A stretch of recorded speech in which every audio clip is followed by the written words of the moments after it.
When I was a kid, my friends and I, we used to go to this camp out thing in southern Illinois. And there'd be hundreds of other campers there. But we all had this legend that there were these circus apes that lived in the woods. And apparently, there had been a circus train that crashed or derailed, and these circus apes had escaped and were running around in the woods in this area. Now, they were just jokes, they were just legends, but from time to time, you would see stuff moving through the woods out of the corner of your eye. And we would just say, oh, it's the circus apes, it's the circus apes. But one night, we decided to see what these circus apes really were. My buddy, he gets his first video camera. And we're all like, let's hike out to this place called Powwow Hill and let's videotape and see if we can find the circus apes. So we all go out, the five of us, hiking down this trail. And we get to Powwow Hill.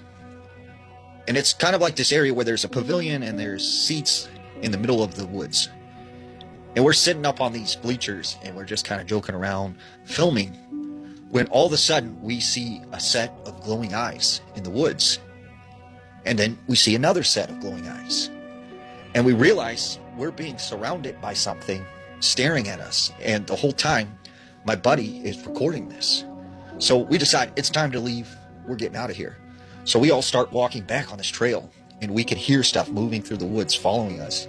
And so we take off running, and we could hear stuff like breaking and branches breaking. And, it got really terrifying. And finally, we make it back to the area where all the campers are.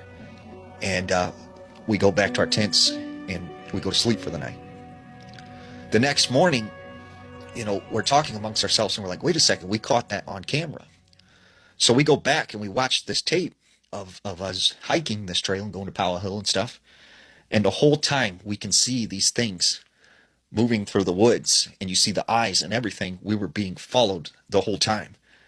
And I just remember that we tried to go back to Powwow Hill, but there was this huge branch, tree, I guess you would say, that had fell across the pathway, like something had pushed it over onto the path. And thinking back on that, I was like, wait a second, maybe those weren't circus apes that the kids were saying. Maybe that was what we know as Bigfoot.